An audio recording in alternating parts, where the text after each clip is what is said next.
Good morning, जय हिंद। आप सभी को हमारे चैनल लक्ष्य एजुकेशन फॉर यू में स्वागत है। तो जैसा कि आप लोगों ने देखा, जो आज हम लोग पढ़ाएंगे रक्त के बारे में करेंगे और WBC, प्लेटलेट्स, RBC, प्लाज्मा सभी के बारे में आज जानकारी प्राप्त करेंगे। ठीक है, तो चलिए वीडियो स्टार्ट करते हैं। रक्त एक संयोजी ऊतक है जो प्लाज्मा तथा रुधिराणु के मिलने से बना होता है। ठीक है, रक्त का पीएच मान कितना होता है? रक्त का पीएच मान 7.4 होता है। मानव शरीर में रक्त की मात्रा जब पूरे शरीर का 7% होता है। किसी व्यक्ति का वजन 80 किलो है, जैसे हम अपना ही मान लेते हैं कि मेरा वजन अगर 80 किलो है तो मेरे शरीर में कितना रक्त होगा? 80 का 7% निकालने कितना होगा? 5.6 लीटर रक्त जो होगा हमारे शरीर में वो होगा। तो ठीक है, वयस्कों में जो होता है, वयस्क पुरुषों में जो होता है वो रक्त की मात्रा होता है 5 लीटर। 5 से 6 लीटर इसको हम ले सकते हैं, 5 लीटर होता है। तब महिलाओं में जो है पुरुष की अपेक्षा जो है वो आधा लीटर क्या होता है? कम होता है। ठीक है, तो ये रक्त के अध्ययन को हम लोग क्या बोलते हैं? रक्त के अध्ययन को हिमेटोलॉजी बोलते हैं।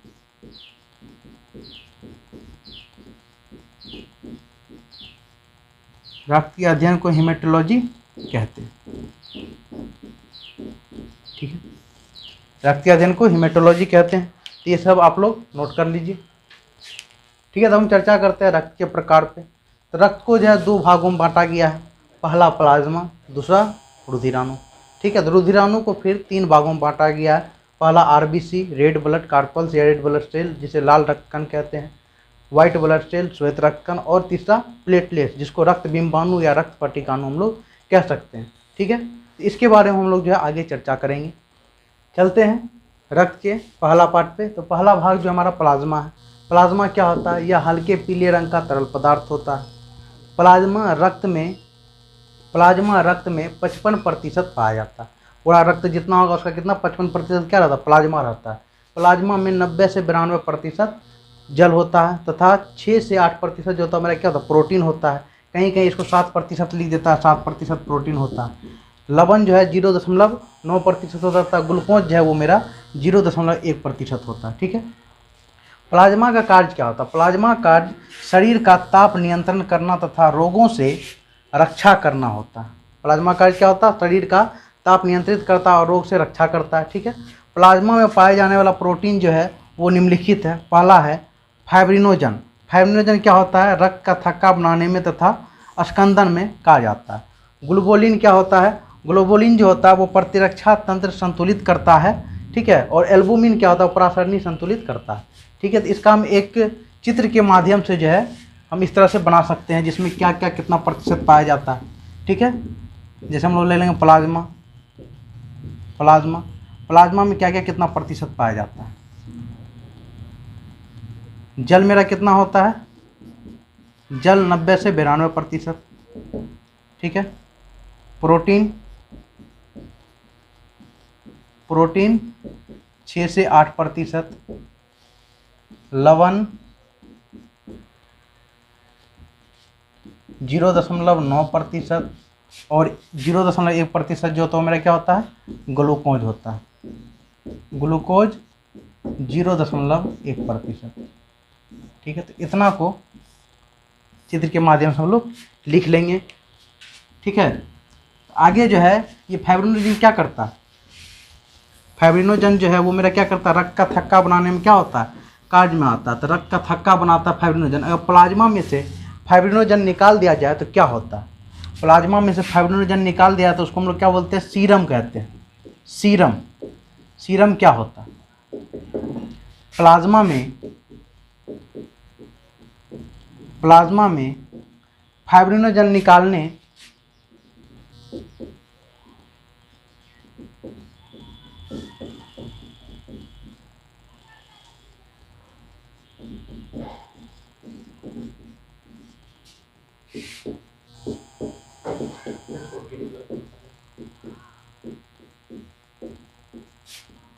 ठीक है, प्लाज्मा में फाइब्रिनोजन प्रोटीन निकाल देने से क्या होता है? बचा प्लाज्मा लिख लेना। बचा प्लाज्मा क्या कहलाता है? सीरम कहलाता है। बचा प्लाज्मा सीरम कहलाता है। ठीक है, इसको लिख लीजिए। प्लाज्मा को बता दिए हैं, इसको चित्र के माध्यम से या एक गिलास बना लेना यहाँ पे।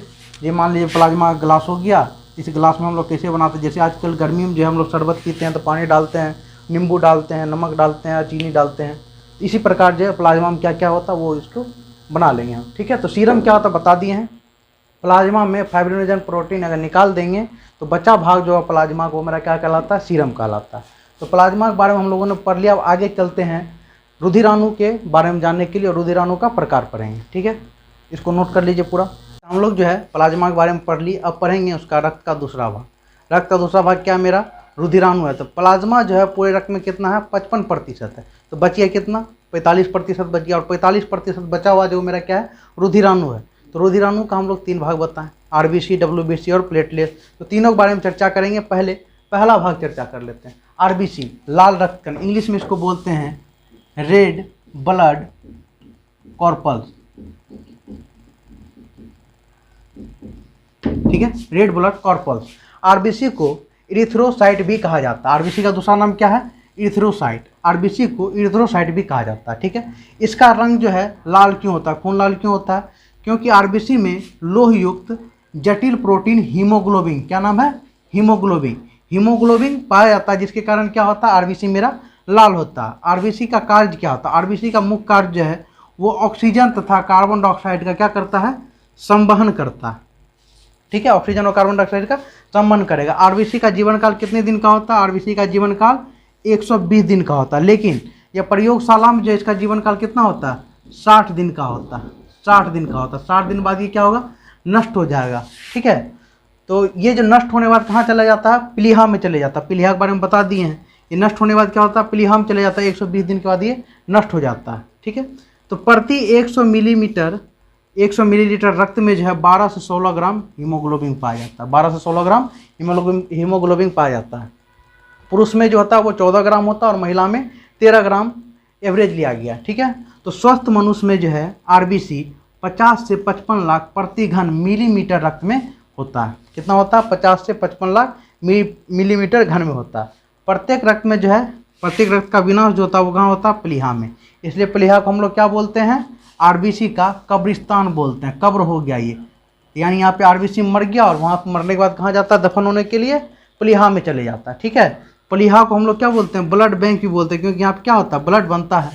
ठीक है, तो आगे ये आरबीसी में अब मान लो किसी व्यक्ति में आरबीसी क्या हो गया, कमी हो गया, तो आरबीसी की कमी के कारण कौन सा रोग होगा, आरबीसी के कमी के कारण, आरबीसी के कमी के कारण क्या होता है, रक्तहीनता होता है। रक्तहीनता होता,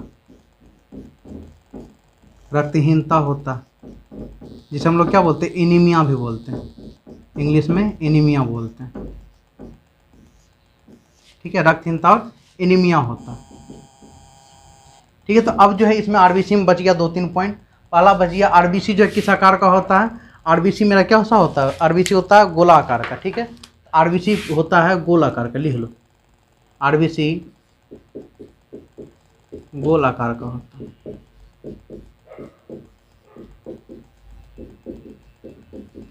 ठीक है, और आरबीसी में क्या होता है, केंद्रक भी नहीं पाया जाता है। आरबीसी में केंद्रक नहीं पाया जाता है।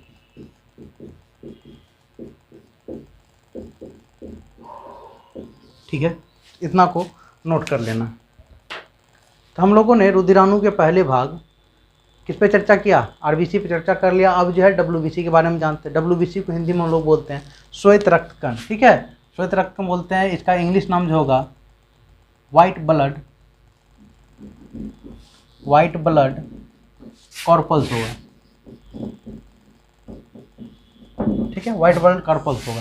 डब्ल्यूबीसी का दूसरा नाम जो होता है वो मेरा क्या होता है, ल्यूकोसाइट होता है। डब्ल्यूबीसी का दूसरा नाम ल्यूकोसाइट होता है। यह क्या होता है, रंगहीन होता है। डब्ल्यूबीसी मेरा क्या होता है, रंगहीन होता है, क्योंकि इसमें हीमोग्लोबिन नहीं पाया जाता। डब्ल्यूबीसी में हीमोग्लोबिन नहीं पाया जाता है। ठीक है, डब्ल्यूबीसी में क्या होता है, केंद्रक होता है। डब्ल्यूबीसी में केंद्रक होता है और इसका आकार जो होता है क्या होता है, अनिश्चित होता है। डब्ल्यूबीसी का आकार अनिश्चित होता है। आरबीसी में पढ़े थे जो उसका आकार क्या होता है, गोल होता है और उसमें केंद्रक नहीं पाया जाता। ठीक है, डब्ल्यूबीसी रोगाणु से रक्षा करता तथा प्रतिरोधक क्षमता क्या करता है, बढ़ाता है। रोगाणु से रक्षा करता तथा प्रतिरोधक क्षमता बढ़ाता है। WBC का जीवन काल जो होता है वो मेरा कितना होता है, 2 से 4 दिन होता है।